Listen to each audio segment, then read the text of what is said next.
Le journal du hockey avec les Diables Rouges.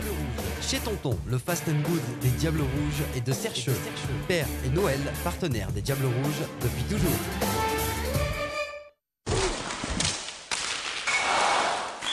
Salut à tous, bienvenue dans le Flash Hockey. On va bien évidemment parler playoffs, mais avant cela, la performance du week-end. Allez, pour le hockey féminin, Gap-en-Sey, les Rapacettes, vice-championnes de France. L'exploit samedi face à Cergy. Les joueuses de Pascal Allemand s'imposent dans les prolongations face à l'un des favoris. Là, ce sont les images de la finale. Le lendemain, face à Neuilly, malheureusement, ça ne sourira pas cette fois aux Rapacettes, malgré de belles actions. Vous le voyez là sur cette image. On n'a pas fait de cadeau aux gardiens de Neuilly. Malheureusement, les tenantes du titre se sont montrées plus solides défensivement. Victoire 4-0 de Neuilly sur les Gap-en-Seize. Mais c'est vrai que l'exploit il a été fait la veille et ce titre de vice-championne de France est vraiment une sacrée récompense pour le travail de cette formation tout au long de la saison. On va d'ailleurs écouter, je vous le propose, Johanne Allemand, la capitaine de cette formation des Rapacettes, juste après ce tir au but. Et oui, arrêté d'un rien par la gardienne de Neuilly. Écoutez Johanne Allemand.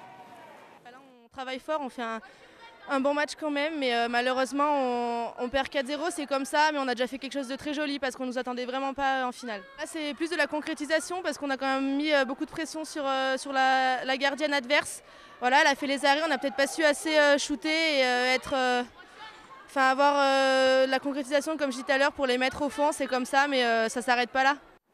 Du côté des messieurs Gap-en-Sey en tout cas, espérons que ça ne s'arrête pas là ce soir. C'est vrai que c'est un match très très compliqué face à Angers qui mène la série 2 victoires à rien dans le quart de finale. Une défaite ce soir des hommes d'Harry Salo serait synonyme d'élimination de la compétition. C'est vrai qu'il a fallu enchaîner très vite après la sensation face à Grenoble, mais pour le moment, la formation angevine a l'air de scorer énormément sur cette série. 5-3 puis 6-3.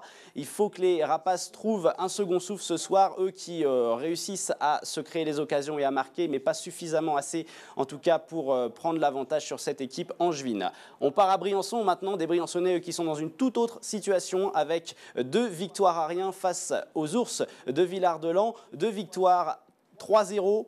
4-2. Ce soir, c'est donc le déplacement à André Ravix avec à la clé une victoire, une qualification en demi-finale face au vainqueur de la série Dijon-Morzine. Voilà le calendrier qui va s'afficher à l'écran avec les quarts de finale de ces playoffs. Villars qui reçoit Briançon, Gap qui reçoit Angers. Dans le même temps, Chamonix recevra Rouen et Morzine recevra Dijon. Pour le moment, les 4 équipes qualifiées en cette fin de saison dans le carré de tête mènent leur série de matchs à rien.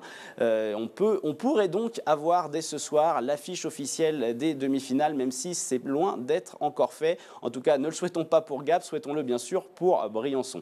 Voilà pour ce qui est du calendrier. Un petit point peut-être rapidement sur les compteurs de ces playoffs, avec, même si ça ne veut pas toujours dire la même chose en playoff qu'en saison régulière, puisque certaines équipes ont le double de matchs joués, mais on voit que Chamonix réussit quand même de très bons playoffs face à Rouen, avec notamment un Laurent Gras, un vétéran Laurent Gras qui fait parler la gâchette. Ensuite, Valchar Vondrachek du côté de Gap qui tire bien ses rapaces.